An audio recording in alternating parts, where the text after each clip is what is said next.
It started like every other late-night memory dump you scroll past on Reddit or TikTok, someone casually sharing a creepy childhood story, maybe looking for a few likes or a nostalgic chuckle. But this one? This wasn't a story you forget. It wasn't one you close the app on and go about your day. This was the kind that leaves you staring at your ceiling at 2 a.m., wondering just how thin the line is between imagination and reality. You clicked on this video because the title stopped you cold. Maybe it sparked something in you. A chill. A memory. Maybe you had an imaginary friend once too, someone you used to talk to in your room when no one else was around. Someone you thought faded away with age. Or did they? I want you to stick with me, because the story you're about to hear isn't just about a teenage girl and some invisible childhood friend. No. This is about what happens when the past refuses to stay buried. When someone you thought was just pretend turns out to be real, and worse, missing. And this story? It's not some urban legend or spooky pasta. It's grounded in the kind of eerie realism that makes you question everything you thought you knew about memory, psychology, and truth. I promise, the question that made you click. How could an imaginary friend be real? You're going to get the answer. But only if you stay till the end. Every detail counts. Every second peels back another layer. And once it all clicks, you'll see why I couldn't just tell this in a tweet or a 60-second short. So let's talk. Not just like creator to viewer, but like two people on the edge of something strange, staring down into the unknown. You ever wonder what your brain hides from you? Not just trauma or dreams, but the things that don't make sense. The voices you shrugged off. The shadows you outgrew. What if one of them was trying to tell you something? What if one of them had a name? Our story begins with Ava, a quiet 17-year-old girl from Eugene, Oregon. A senior in high school, normal as they come, decent grades, introverted, spent more time sketching in her journal than scrolling through TikTok trends. But the one thing that always set her apart, even when she was little, was her friend. His name was Felix. She said he was funny, always wore a red coat, and liked to play near the window in her room. Her parents humored it. Who doesn't have a made-up friend at 5? It's developmentally normal. Psychologists say imaginary companions help kids cope with loneliness or big changes. Ava was an only child, textbook case. Except she never stopped talking to him. Not at age 7. Not at 10. Not even into high school. Sure, she learned not to say it out loud, not to talk to thin air in front of classmates, not to draw his face on her notebook covers. But in her private world, he never left. He's still around, she'd whisper to herself. He's just hiding. And her mom, a nurse working long night shifts, chalked it up to creativity. No reason to panic. Until one night, Ava did something she never had before. She asked a question no parent wants to hear. Mom, was Felix ever real? Now, if you're still here, good. Because this is where things get dark. Not jump scare dark, but slow, crawling, psychological horror. The kind that unwraps itself like an old, yellowed letter. Her mom laughed at first, nervously, brushing it off. But Ava didn't smile. She was dead serious. Said she remembered things now, smells, voices, even an address. Said she'd been dreaming about places she'd never been.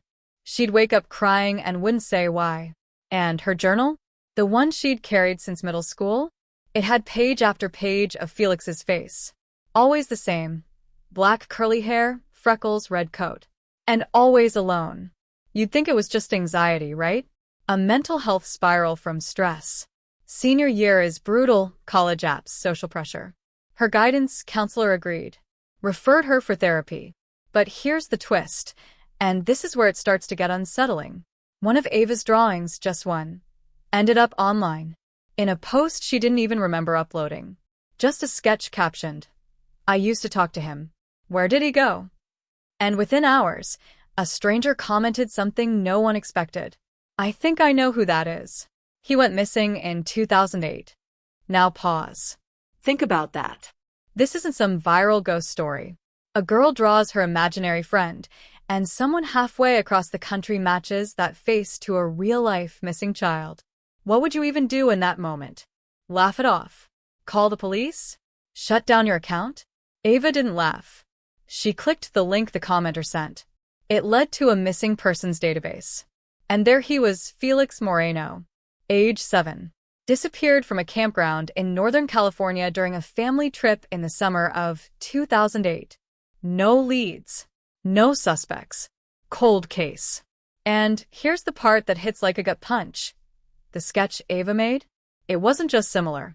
It was nearly identical to the photo from the original Amber Alert. The freckles. The hair. The coat. But Ava had never seen that poster. Her mom swore she'd never spoken that name to her, never shown her that face. And yet, Ava remembered him. Somehow. Not just the image, but the laughter, the voice, the games they played. She remembered the way he stood by her closet door when it rained. The way he whispered secrets. The way he cried the night he said he had to leave. Are you still with me? Because now you understand why this isn't just a story. It's a mystery. A memory puzzle buried under years of denial and coincidence. And it's only just beginning. As news of the resemblance started spreading online, a local true crime podcaster caught wind of a story. He reached out to Ava, asked to interview her. She agreed, reluctantly. What she said in that first interview would send shockwaves through the entire case. She remembered specific locations, places she'd never visited. Described a clearing with 3 stones in a circle and a shack that smelled like firewood and metal. She didn't just imagine Felix. She remembered his last days, his fear, his hiding, his message. But here's the kicker. When the podcaster followed up on one of those details, cross-checking coordinates with archived search maps from the 2008 investigation, he found something police had missed. An area never properly searched. Off-grid.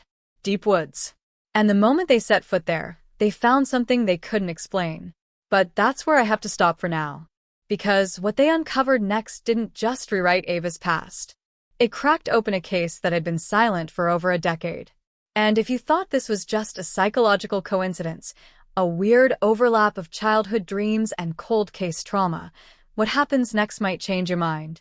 What they found out there in the trees, well, let's just say it proves some imaginary friends don't just vanish. They wait. Now, don't go anywhere. Because in the next part, we're going deeper.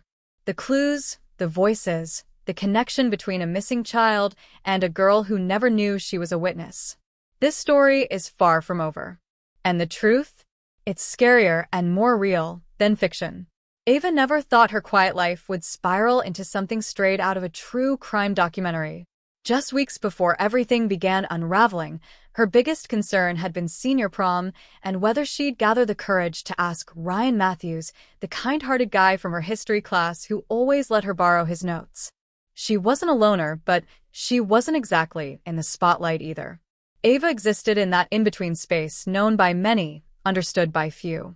She had a close-knit group of friends, mostly artistic types who bonded over sketchbooks and coffee shop playlists. None of them had ever heard of Felix. She'd kept that part of her life locked away, half ashamed, half afraid that saying his name out loud might make him real again. But in the quiet moments, when she was alone in her room and the house creaked under Oregon's moody weather, she still whispered to him, just in case he was listening. What triggered it all was innocent enough. It was during spring break, a rainy week that left her trapped inside with nothing but time and a growing sense of unease. Her mom was working night shifts at the hospital, so Ava had long stretches of solitude.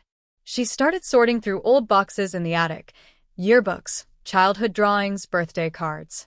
She found a tattered shoebox full of her kindergarten art projects and flipped through them, smiling at the clumsy scrawls and glitter explosions.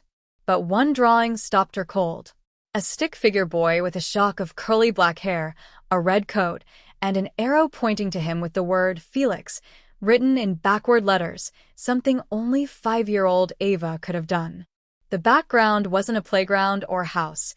It was a dark green forest, thick with trees.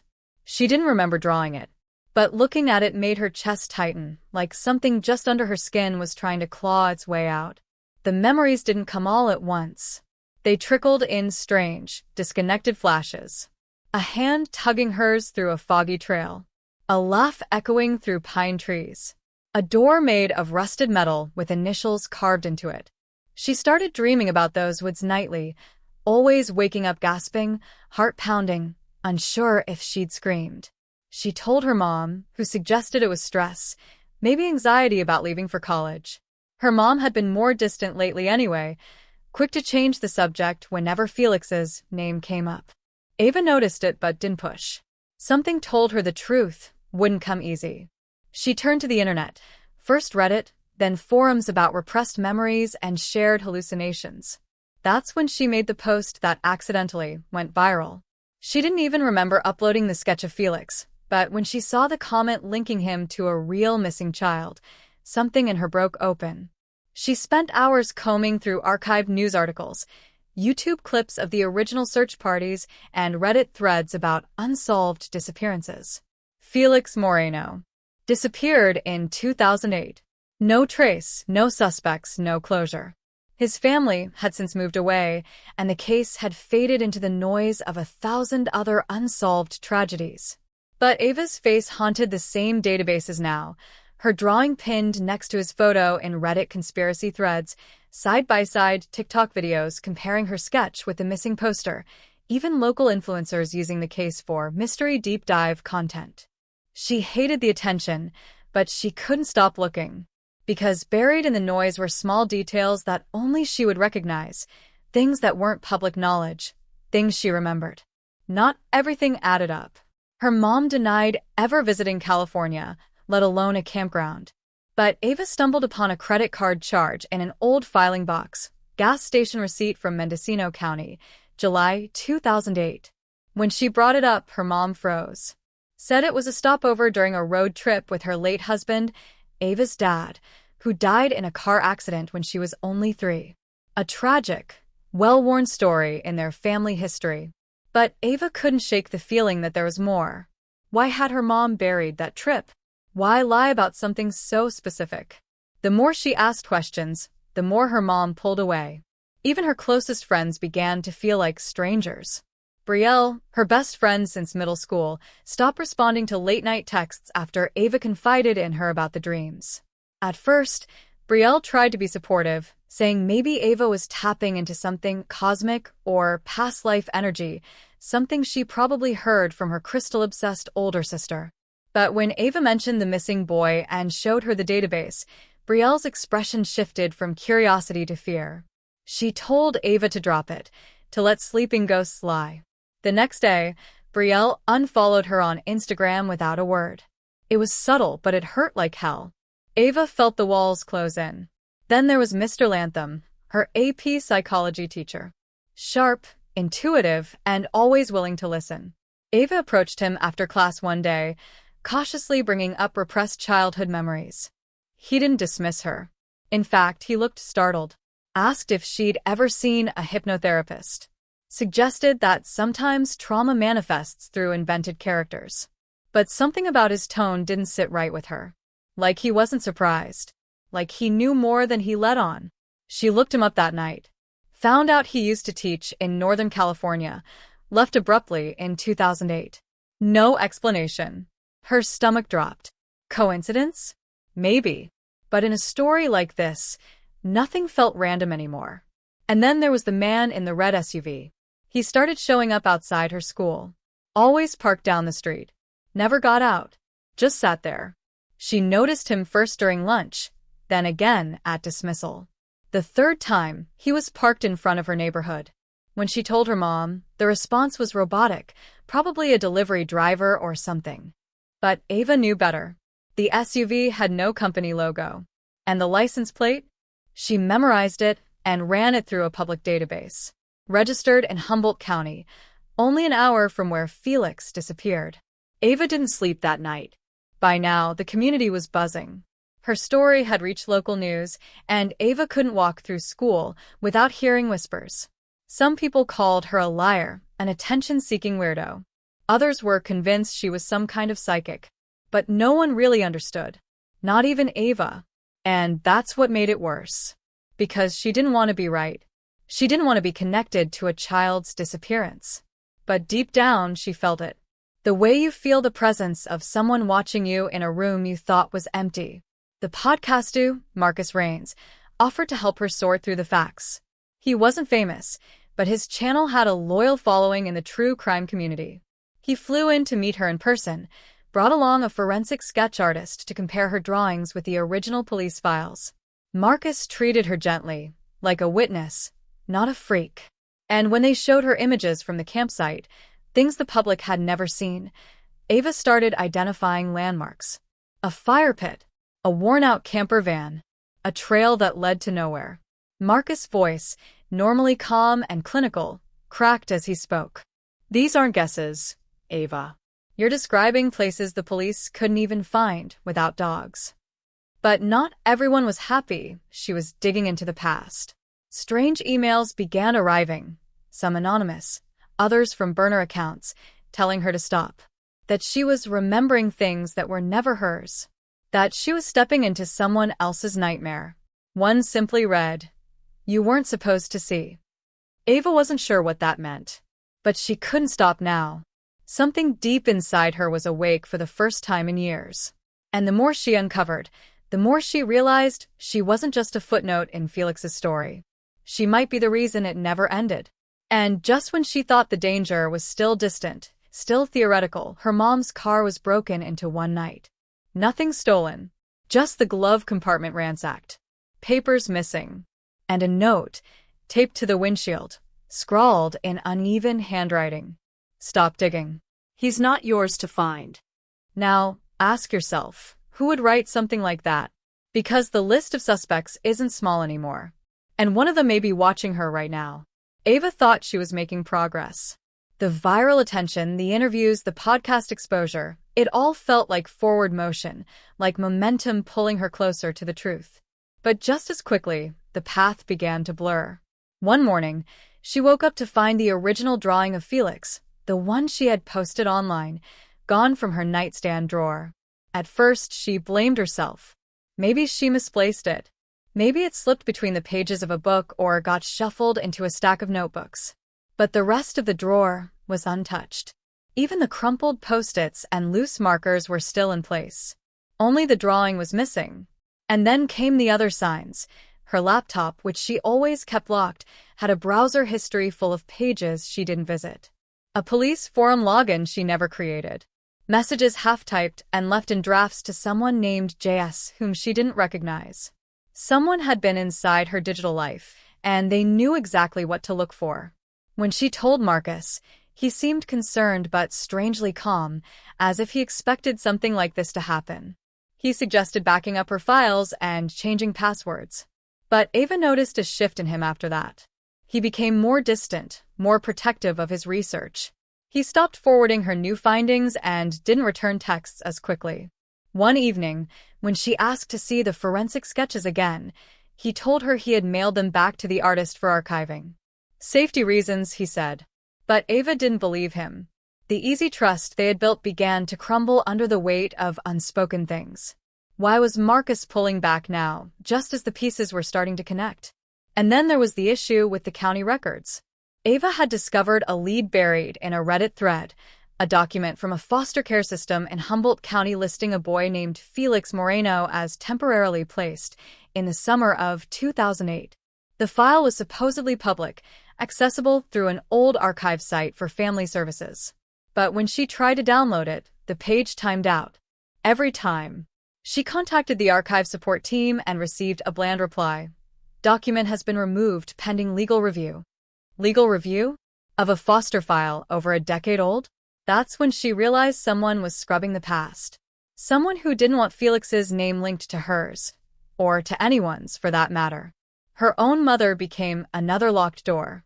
After confronting her about the gas station receipt and the family trip to Mendocino, Ava started noticing things she hadn't before. Her mom's late shifts at the hospital became even longer. Her phone was suddenly password protected. And she became oddly attentive, always asking what Ava was doing, who she was talking to, when she'd be home.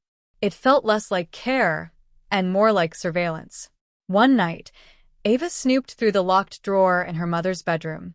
Hidden under a pile of insurance forms was a weathered manila envelope containing photos. Not just any photos. Pictures of Ava at the age of 4 or 5, playing in a wooded area she didn't recognize. In the background of one photo was a boy with dark curly hair and a red jacket. He was looking at her, smiling. There was no name, no date written on the back. But Ava didn't need it. She knew. It was him. She barely had time to process what she'd found before her mom walked in. The look on her face wasn't surprise. It was dread. She didn't yell or get angry. She just said, "You weren't supposed to remember." That sentence echoed through Ava's mind long after the silence returned. Her mother refused to say more, claimed she was trying to protect her. But from what? And why had she lied all these years?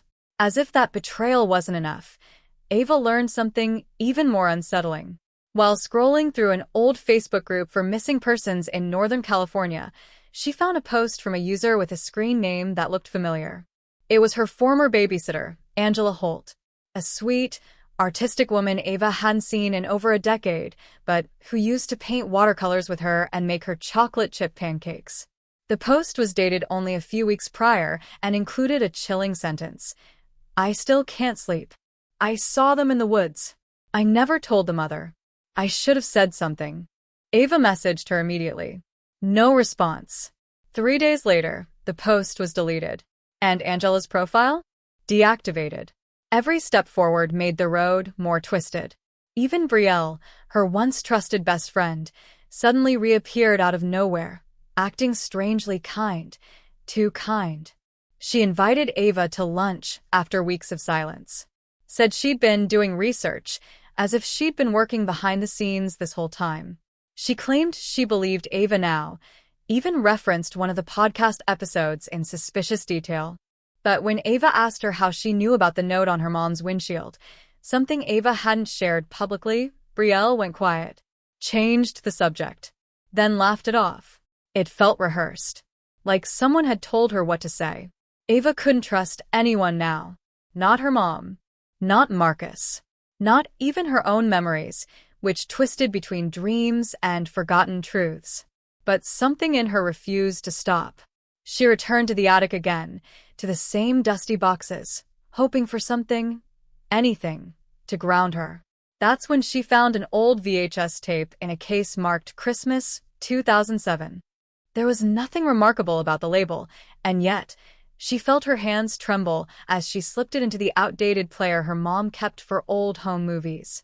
The tape showed Ava opening presents, laughing in a princess dress, her dad sitting on the couch behind her. The camera panned, catching a glimpse of a window. Outside, barely visible through the snow-covered glass, was a red-jacketed figure.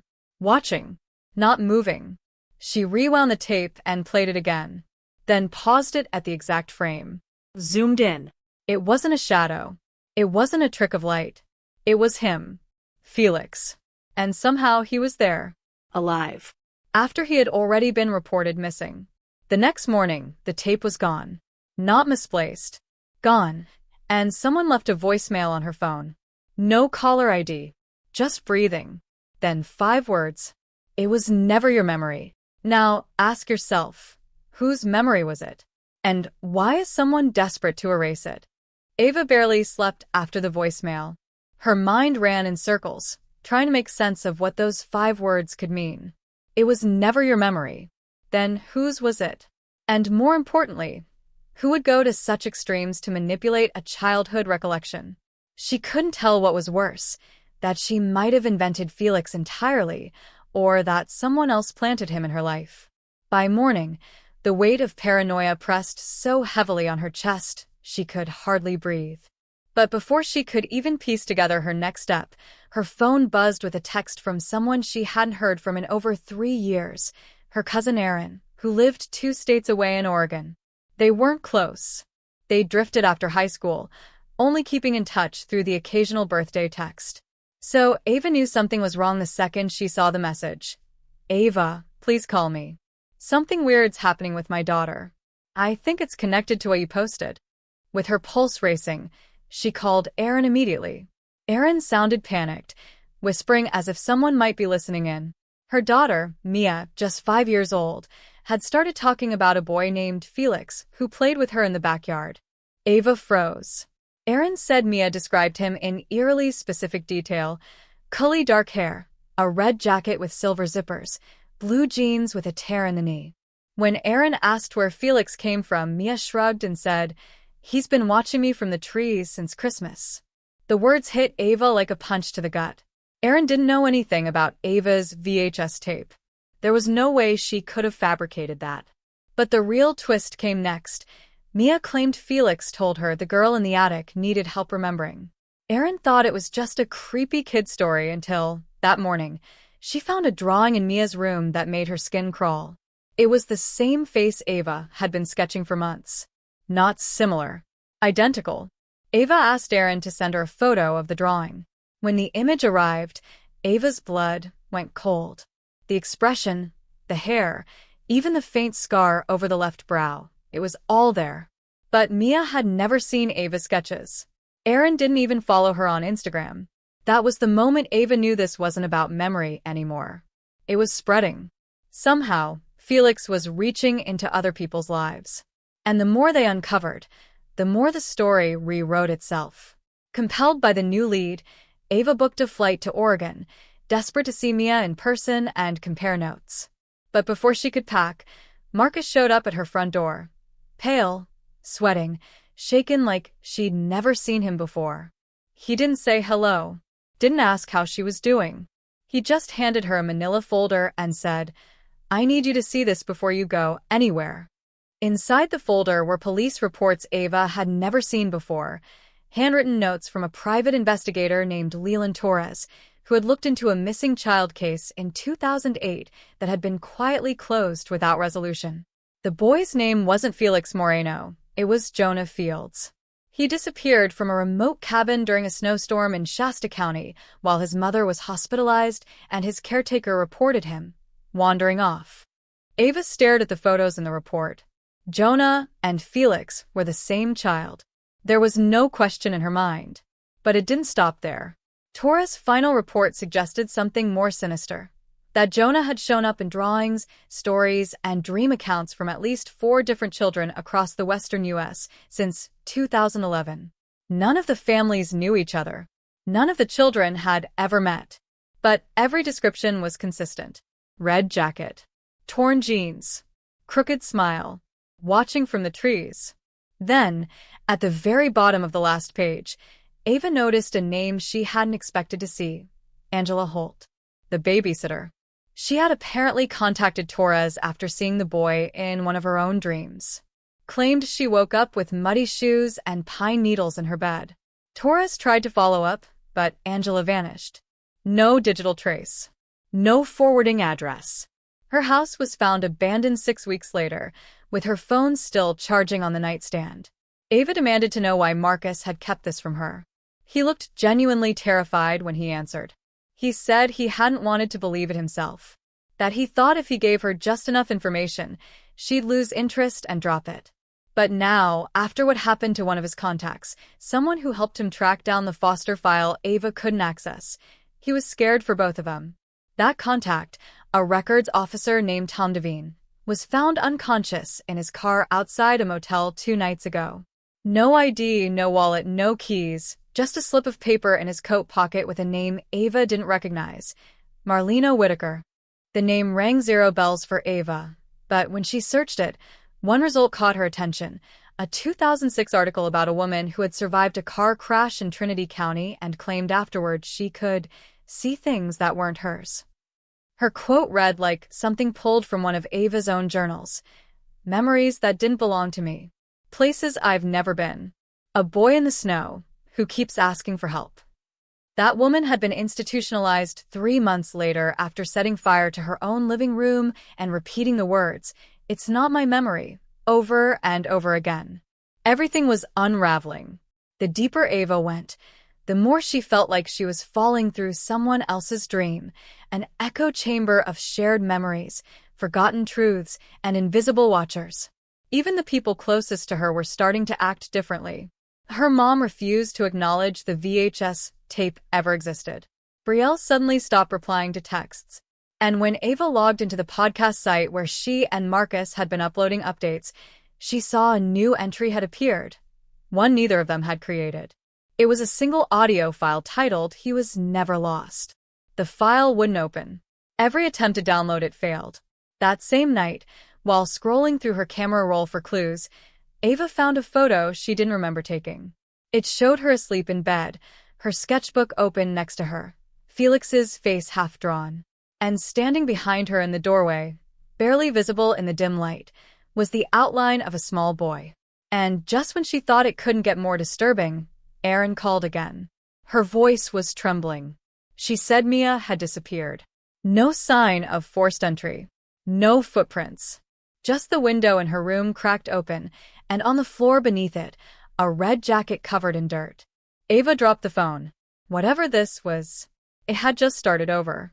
Ava's hands wouldn't stop shaking, even after she double-locked every window and door in the house. Her reflection in the bathroom mirror looked unfamiliar, eyes sunken with exhaustion, lips chapped from breathing too hard, skin pale under the flickering light. She kept replaying Erin's last words before the call cut out, a strained whisper barely above static. "They're not looking for Mia. They're waiting for you." Those words clung to her like a second skin. For the first time since this nightmare began, she didn't just feel haunted, she felt hunted. And no amount of reasoning could make that fear go away. Even the quiet in her house no longer felt like safety. It felt like surveillance, like the silence had teeth. She tried to contact Erin again, but every call went straight to voicemail. Marcus wasn't answering either. Her texts went unread. Even Brielle, who had once been up all night FaceTiming about college plans and ex-boyfriends, had completely ghosted. Ava opened her laptop to dig through old emails, hoping to find some thread she'd missed, but her screen froze just seconds after startup. Then the cursor began to move on its own. Slowly. Deliberately.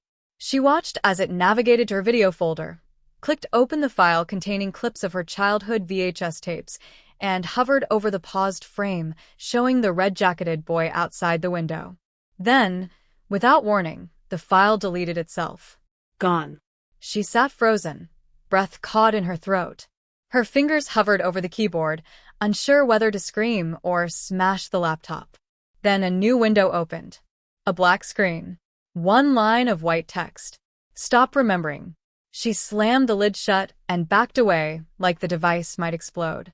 Her stomach churned. She grabbed her phone, determined to get out of the house.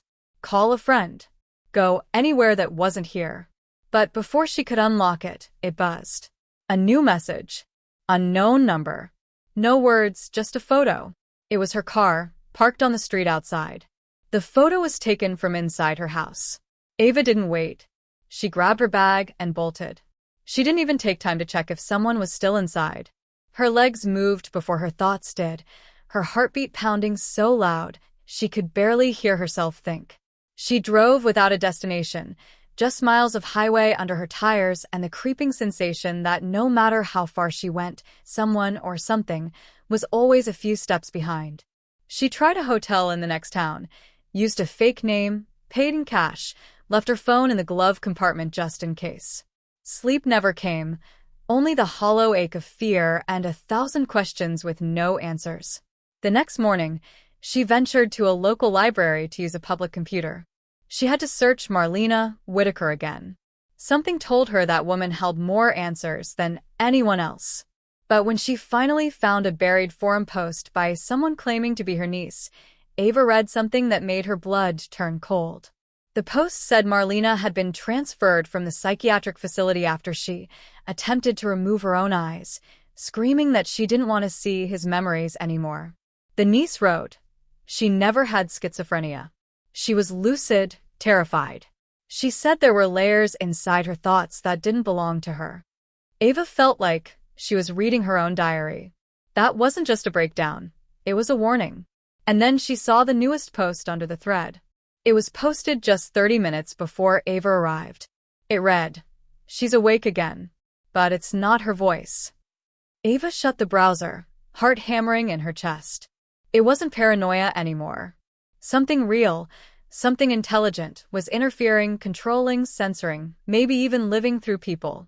As she left the library, she spotted a man across the street standing perfectly still, staring straight at her. She turned left. So, did he. When she stopped, he did too. He wasn't familiar. Mid-40s, plain jacket, no emotion in his face. Just that stare. Watching, not like a stalker, but like someone taking inventory. She ducked into a nearby alley, heart racing, then peeked around the corner. He was gone. When she returned to her car later, there was a small envelope on the windshield. No stamp. No name. Inside was a note written in blocky, uneven handwriting. It read, "Mia is safe for now. But she's forgetting. Soon you will too." On the back of the paper was an address. No city. Just a county road number and a cabin number she vaguely recognized from one of Marcus's older notes. Something about a failed adoption record and a fire that had been hushed up. Ava knew she had two choices.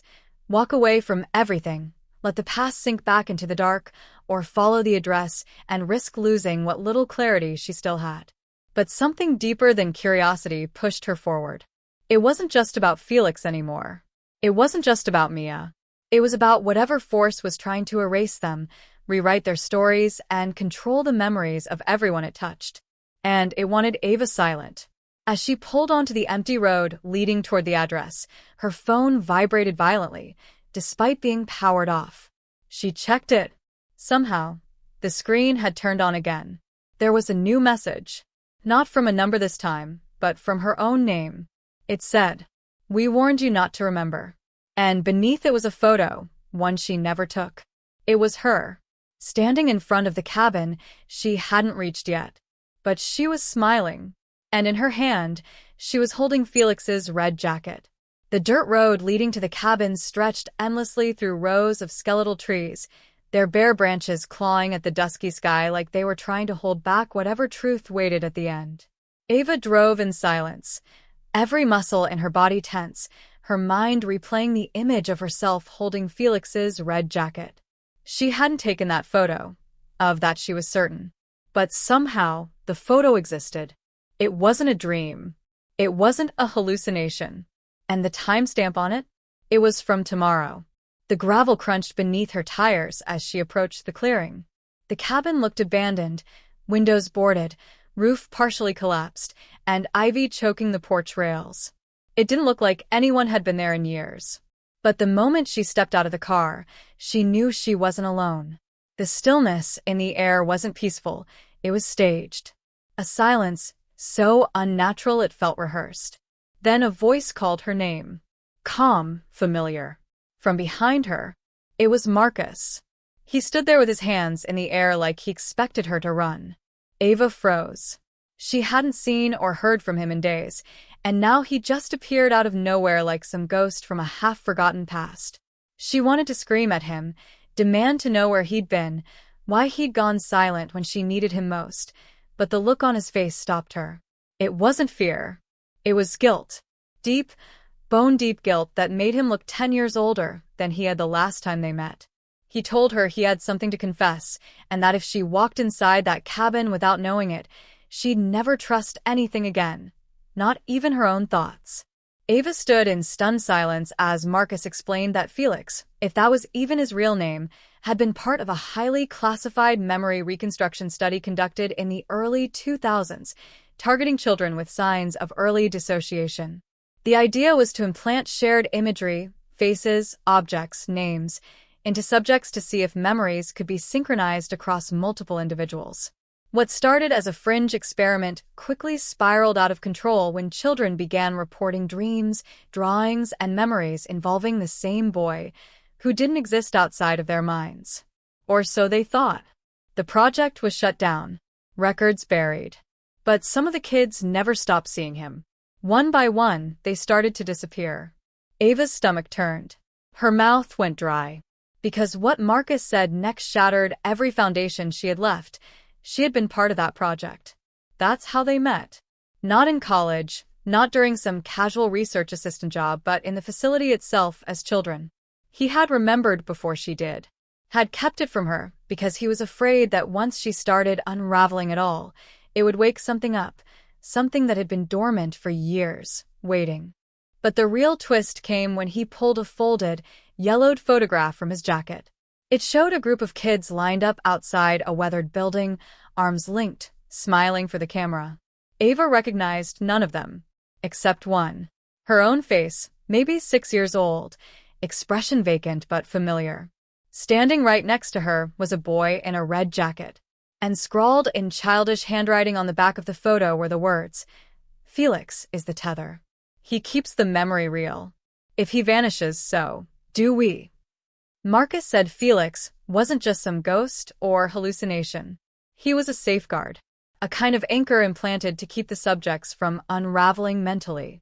But as the experiments dissolved and oversight failed, Felix began operating autonomously inside people's minds, merging, hiding, rewriting.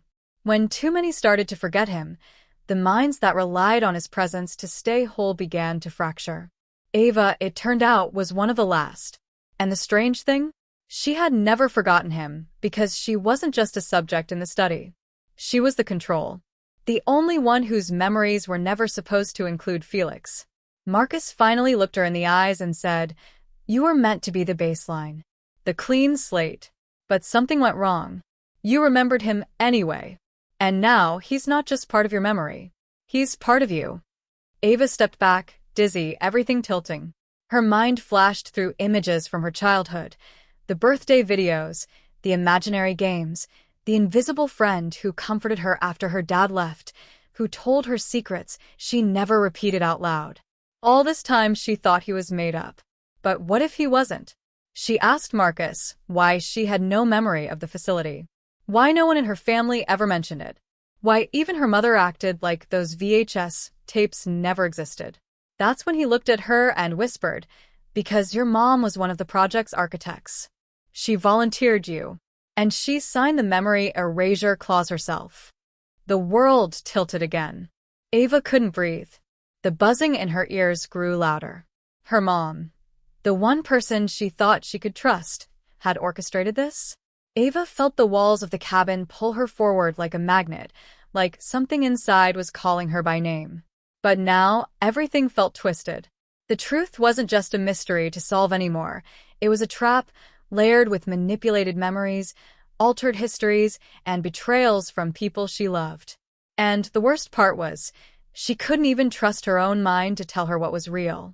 Then, as Marcus reached to stop her from opening the cabin door, a deafening bang echoed through the trees. He fell. Hard. A crimson bloom spread across his chest.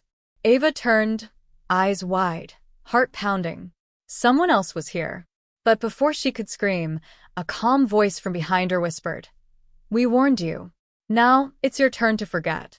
And as her vision blurred and the cold started creeping up her spine, Ava realized the true nightmare wasn't remembering Felix. It was remembering why she ever forgot him in the first place. The silence after the gunshot wasn't quiet. It was deafening. Ava's knees hit the dirt beside Marcus before she could process what had just happened. His eyes were wide but fading, a mix of pain and apology flooding his face as blood soaked through his shirt. He tried to speak, but only a choked gasp came out. She pressed down hard on his chest, begging him to stay with her, cursing herself for every second she spent doubting him, every moment she waited too long to ask questions she didn't want the answers to.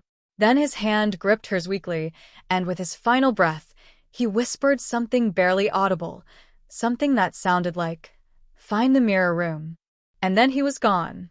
The weight of his loss hit her like a tidal wave, but she didn't even have time to cry. Leaves rustled nearby. Whoever had pulled the trigger was still out there. Maybe watching. Maybe waiting for her to make her next move. Ava staggered to her feet and stumbled toward the cabin. The door groaned open, revealing a place that smelled like mildew, ash, and something older, something buried under the floorboards of time. Inside were walls plastered with peeling wallpaper and old documents. Pages from child psychology books. Brain scans. Names. Ages. File numbers. Some were redacted. Some had her handwriting. Her handwriting. Ava felt her pulse spike as she scanned the room and realized this wasn't just a memory. It was familiar.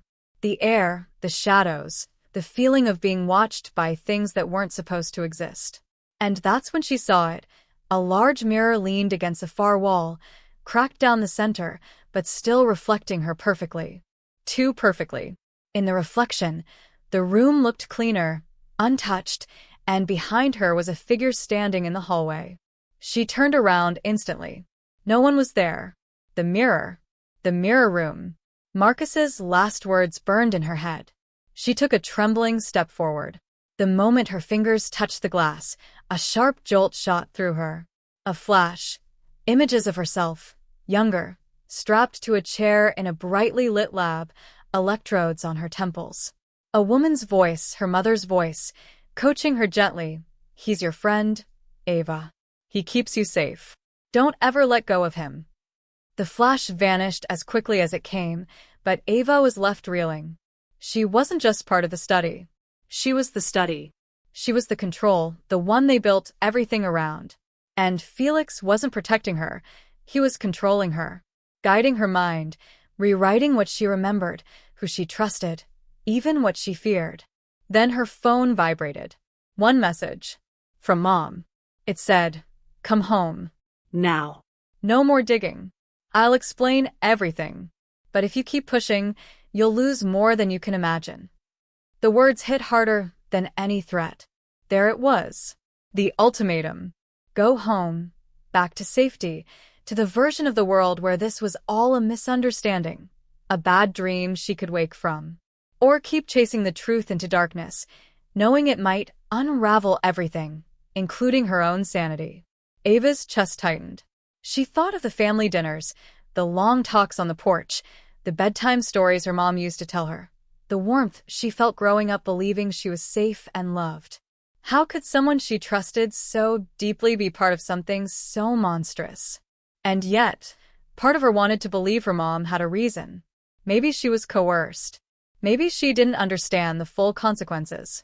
Maybe, just maybe, there was still something human beneath the lies. But the photo, the video clips, Marcus's death, none of it pointed to innocence.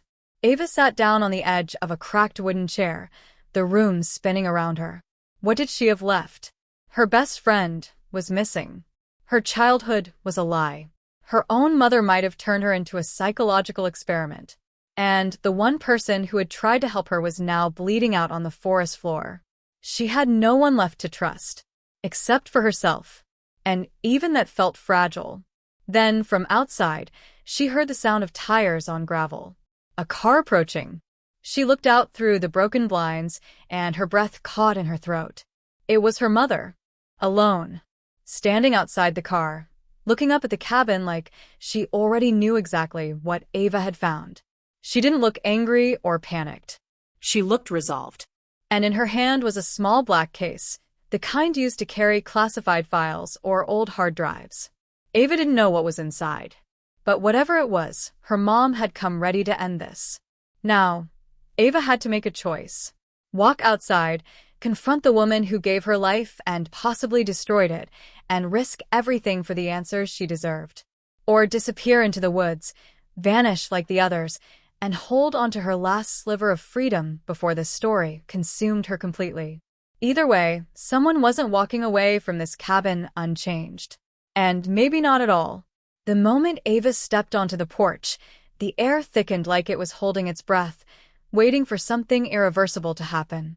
Her mother stood just beyond the rotting steps, eyes locked on hers with that familiar maternal calm, but now it felt rehearsed, too smooth, like a mask she'd worn for decades. In her right hand, she clutched the black case tighter, and Ava could see a faint tremble running through her knuckles. But her expression didn't falter. She didn't yell, didn't cry, didn't even ask if Ava was okay after watching Marcus die not 20 feet away. Instead, she said in a quiet voice, "We never meant to hurt you." Ava didn't answer. She couldn't. Her heart pounded so hard it felt like her ribs would crack under the pressure. Every instinct screamed for her to run, but something deeper, some buried instinct she didn't remember learning, told her this was the moment. The moment it all started to unravel. The moment she'd been walking toward ever since Felix first reappeared. Her mother walked slowly up the porch steps and handed her the black case like it was a gift she wasn't sure would be accepted. You need to see it for yourself, she said. You won't believe me unless you do. Ava opened the case with shaking fingers. Inside were old documents, most yellowed and stamped confidential, in red ink, some with the faded seal of a defunct federal agency that no longer officially existed. There were names, hundreds of them. Not just children, but psychologists, data scientists, operatives, behavioral researchers from military, academic, and corporate institutions. And there, buried in the middle, was a photo of a young boy standing in a sterile hallway. Red jacket. Familiar stare. Captioned, Subject 0. Cognitive construct deployment success. Host persistence estimated. Multi-generational. Felix wasn't just an experiment gone wrong. He was the experiment. A synthetic psychological imprint designed to embed into developing minds and test how long a manufactured friend could survive across memory cycles, parent to child, friend to friend. He wasn't a ghost. He wasn't imaginary. He was engineered. Ava felt the ground shift under her feet. Her mother explained that the program, codenamed Project Tether, had started decades earlier as a way to prepare for psychological warfare scenarios. If you could plant a memory across generations, you could rewrite entire narratives. Control history. Control identity. Most hosts eventually rejected Felix as they aged, their minds unconsciously shedding him like dead skin. But a few, like Ava, retained him, and that made her valuable. Dangerous. She wasn't supposed to remember, and when she did, every safeguard put in place was triggered to either isolate or erase her. Including Marcus. He had never been free. He was a handler assigned to monitor her, develop trust, and if necessary, neutralize any threats to the memory protocol. The betrayal hit harder than she expected. Not because Marcus lied, but because he died protecting her anyway. Ava felt nauseous. Everything, the disappearing VHS tape, the doctored childhood photos, the missing school records, the friends who moved away with no trace, it all made sense now. Everyone she'd ever confided in had been part of the perimeter. The net. Friends, teachers, even past relationships. Some had known everything. Others were kept in the dark, fed just enough to keep them compliant. And now that she'd cracked through it, the machine was breaking down. Felix had reemerged in her mind not because she summoned him, but because the system was losing control. Her mother's voice broke through the noise. You're not the only one, Ava. There are others. Dozens. Maybe more. And now that one of the tether points, Marcus, is gone, they'll start collapsing too. Rapidly. That's when Ava realized the true scope. This wasn't just about her. This wasn't about one little girl and her imaginary friend. It was about a psychological web stretching across states, cities, possibly the whole country. If Felix was a cognitive virus, a psychological constant that was never supposed to be remembered, then his return wasn't a glitch. It was a breach. And the people who designed him were now trying to shut it all down before anyone else started remembering too. But before she could speak, headlights cut through the trees. Black SUVs. No markings. Her mother's eyes widened in fear, and it was the first honest emotion Ava had seen in her all day. She grabbed Ava's hand and said, "They're not coming for me. They're coming for you. If they take you, you'll never remember this moment again. And they'll bury you like they did the others." Ava stepped back, torn between the cold fury boiling in her chest and the overwhelming urge to run. She didn't know who she could trust. She didn't know how much of her own memory had been rewritten, edited, erased. But she knew one thing: whatever happened next, she couldn't go back to pretending. She couldn't let them rewrite her again. The doors of the SUVs opened. Men in tactical gear stepped out, faces shadowed, weapons not drawn but close enough. One of them called her name calmly, like a teacher beckoning a student after recess. And that's when Ava saw him, standing behind the lead agent. No older than 10, red jacket, same eyes. Felix. Not in her head. Real. Alive. Watching her, smiling. And just like that, everything she thought she understood shattered again. Ava didn't remember making the decision to run. Her legs just moved, pure adrenaline, pure survival. She bolted from the cabin, sprinting toward the tree line as the men shouted behind her. Her mother screamed her name once, but there was no time to turn back. She didn't know if they'd follow or open fire or disappear with the boy in red, but none of that mattered in the moment. What mattered was getting away, putting space between herself and the program, the lies, the carefully constructed illusion that had ruled her entire life. The forest swallowed her quickly, each branch clawing at her skin, the dark alive with her heartbeat pounding in her ears. She didn't stop running until her knees buckled under her and she collapsed near a creek, her lungs burning. But even there, even with her body shaking, she couldn't rest. Because that image, Felix, alive, standing next to those men, was burned into her skull. If he was real, everything changed. The next 12 hours were a blur of hiding, moving, thinking, remembering.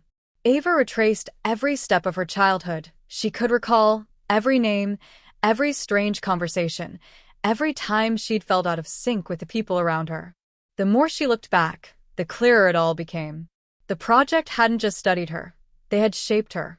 Every friend she'd ever made, every teacher who told her she had an overactive imagination, every therapist who told her to let go of childish things, they weren't just bystanders. They were handlers, guides, and in some cases, guards. All of it had been orchestrated. But why keep Felix alive? Why keep the experiment going if it was clearly spiraling out of control? That answer came the next night. She broke into one of the off-grid satellite offices tied to the project, an old facility, boarded up years ago, hidden in plain sight behind a fake real estate listing. Getting inside took everything she had left, bribing a retired employee for access, dodging digital trackers, praying she wasn't already being followed. But when she stepped into the cold, metal corridors and found the central terminal, she knew this was the end of the road. It wasn't just records of Project Tether. It was the entire operation. Video footage, memory logs, communications between psychologists and military officers. And it wasn't about controlling Ava. It was about testing the scalability of psychological tethering. Ava was the proof of concept. Felix was the delivery method. But she wasn't the only one. Other test groups had been created. Not just with Felix, but with other constructs. Imaginary friends, recurring nightmares, false childhood events. Children across the country had been quietly influenced through stories, dreams, even subliminal cues in educational programming. It had evolved into a form of predictive population control. If they could shape the memories of children, they could shape who those children became. Soldiers. Consumers. Voters. The implications were staggering. But the program had gotten too ambitious. Too aggressive. And Ava had broken through because her bond with Felix was the strongest ever recorded. Her refusal to forget made her a threat to the entire structure. Suddenly, the screen flickered. A live feed popped up. Her mother. In a sterile white room, restrained, monitored, surrounded by men in black with expressionless faces. She looked tired, older than she had 2 days earlier, but not defeated. And then Ava realized this was meant for her. Someone had activated the feed on purpose. A voice spoke through the speakers. Come, male. You've come a long way, Ava. We underestimated your resilience, but we're giving you a choice. Ava's stomach turned. She listened. Erase the core files. Walk away. You'll be free. No one will follow. No one will remember. She already knew what the other option was before he said it. Or release everything. Bring it down. But understand, there are thousands of children like you. Some are too far gone. Some will lose everything they believe in, including the ones you think you're saving. It wasn't just a threat. It was the truth. If she exposed the project, she'd tear open a secret that could destroy lives, tear families apart, send a generation spiraling into a reality they were never meant to see. But if she walked away, this cycle would never end. More children would grow up with voices in their heads that weren't theirs. Imaginary friends they never asked for. She looked at the upload button. Then, in the corner of the screen, another live feed clicked on. Felix. He was sitting in a room not much different from hers, staring into a camera with that same blank, unreadable face. But something was different. His eyes flicked once, as if he recognized the feed. as if he recognized her. Then, just before the screen cut to black, he whispered something. "Ava, you created me." She froze. Her hand hovered over the keyboard. It wasn't a slip. It wasn't a glitch. It was his voice. Clear. A child's voice, but not automated. Not implanted. Not a government creation. Somewhere, buried deep in her subconscious, Ava had manifested Felix not because they planted him, but because they gave her the tools to create a companion for herself during a time of trauma. A lonely child in a controlled environment, monitored constantly, taught to process fear and loss through mental projection. She hadn't been the subject of the experiment. She had been the start of it. Felix was hers. And now the entire system was trying to contain something that had never been built by them to begin with. Her fingers slammed the keyboard. The files uploaded. The system cracked. And then the building's alarms went off. Ava backed away from the terminal as lights flashed red, sirens screaming, and the walls seemed to pulse with the sound of the truth finally escaping its cage. But she didn't run. Because somewhere in that network, buried beneath decades of manipulation and falsehoods, she knew she had finally reclaimed the only thing that had ever truly belonged to her, her mind. And as the building locked down and the chaos echoed around her, a voice in her ear said, soft as a memory, "Thank you for remembering me." In the weeks that followed, the world didn't change overnight, but Ava did. The leak spread like wildfire. Forums lit up, news outlets picked it apart, and online watchdog groups launched investigations. Some people dismissed it as conspiracy theory clickbait, others treated it like gospel. The documents were too real to be faked, too detailed to be ignored, and far too disturbing to be written off entirely.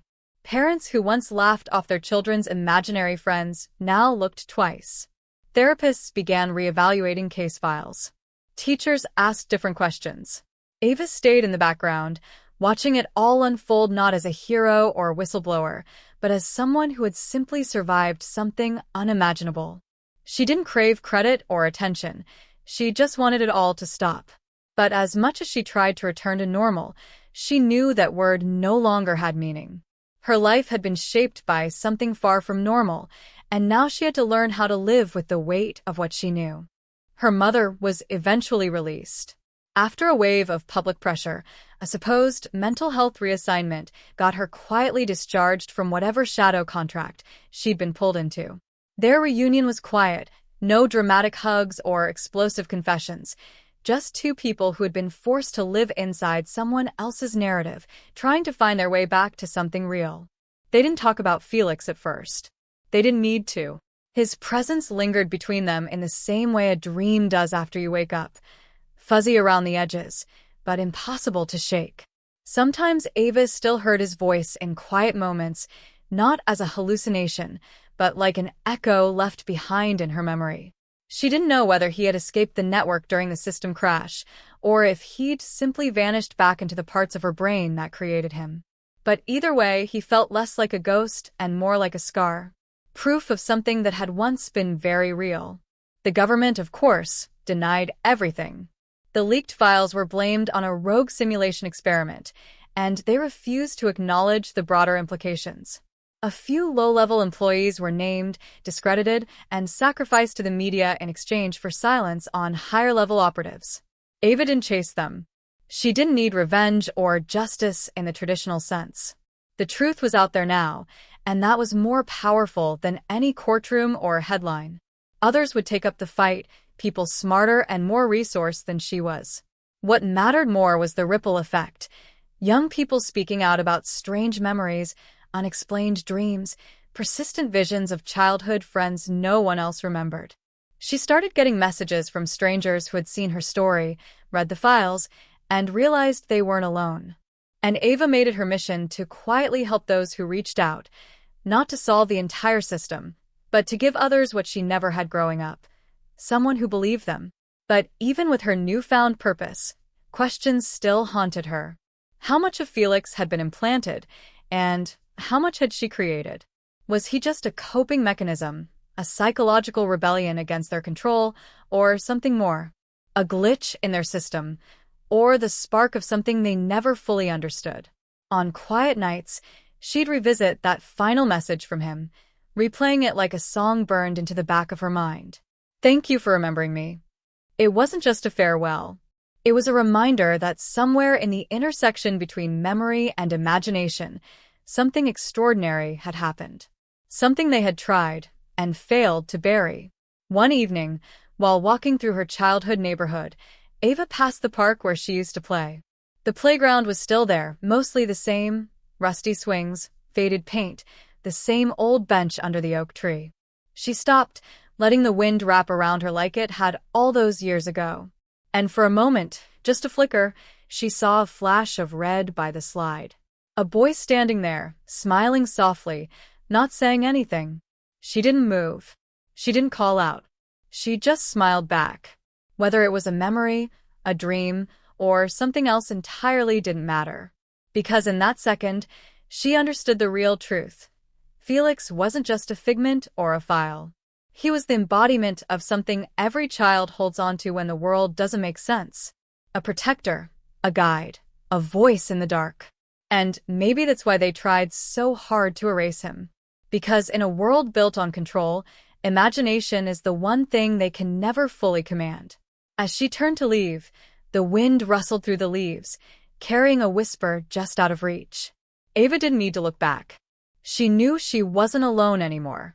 And neither were they.